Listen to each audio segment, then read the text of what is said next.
Pinna से जो हम अपने कान को बाहर से देखते हैं बिल्कुल पत्ते की तरह निकला रहता है और इसी पिन्ना के बीच में एक गड्ढा सा बना होता है जिसे कोंचा या कोनका कहते हैं और इसी पिन्ना के बीच में एक छेद होता है जो कि लगभग 3 सेंटीमीटर लंबा कैनाल बनाता है जिसे एक्सटर्नल ऑडिटरी मीटर कहते हैं। देखिए पिन्ना का काम क्या होता है। ये पिन्ना मूव नहीं कर सकता जैसे बाकी एनिमल्स अपने कान को हिला सकते हैं। मनुष्यों में ये स्थिर रहता है और इसका काम ये होता है कि ये हमारे सराउंडिंग में जो भी आवाज आती है, आवाज का मतलब हमें यह जानना जरूरी है कि हमारा कान आखिर काम कैसे करता है और इसके काम क्या क्या है। हालांकि हमारे कान का सुनने के अलावा भी बहुत कुछ काम है जिसके बारे में हम जानेंगे।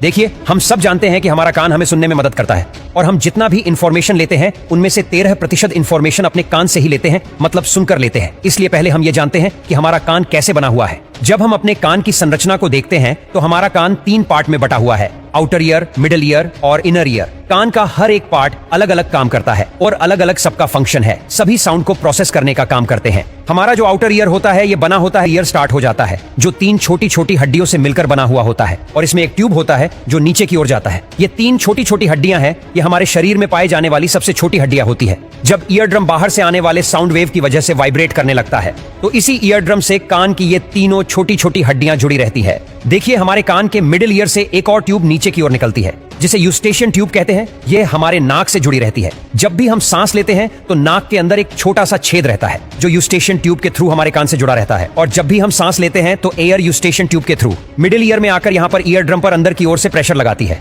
मतलब ईयर ड्रम पर बाहर से और अंदर से दोनों ही तरफ से प्रेशर लगता रहता है, तभी ये वाइब्रेट करता है और हम साउंड को प्रोसेस कर पाते हैं। मिडिल ईयर में पाए जाने वाला स्टेपीज हड्डी हमारे इनर ईयर से आकर जुड़ा रहता है। हमारा इनर ईयर भी 2 भाग, तब यह हड्डियां अपने वाइब्रेशन को कोक्लिया में ट्रांसमिट करने लगती है। मतलब इसके वाइब्रेशन से कोक्लिया भी वाइब्रेट करने लगता है और ये कोक्लिया भी अंदर से 3 भागों में विभाजित रहता है। सबसे पहले साउंड हमारे ब्रेन स्टेम में पहुंचता है। ब्रेन स्टेम से एक नर्व आती है। इसी ब्रेन स्टेम के पीछे यहाँ से ट्रैक पहुंच जाते हैं थैलेमस में और थैलेमस क्या करता है, इन सारे साउंड वेव के सिग्नल को हमारे ऑडिटरी कोर्टेक्स में भेज देता है जो हमारे ऑडियो को प्रोसेस करके हमें चीजों को बहुत ही क्लियर सुनवाता है।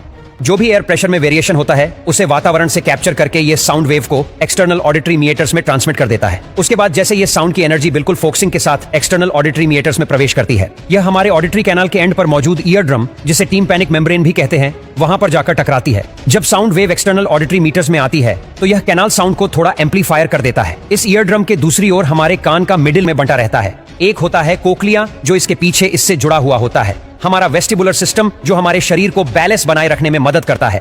हमारा यह जो कोक्लियर होता है ये बिल्कुल स्नेल की तरह संरचना वाला होता है जिसमें कुछ फ्लूइड भरा रहता है। देखिए जब ईयर ड्रम की वजह से ये तीनों हड्डियां वाइब्रेट करने लगती हैं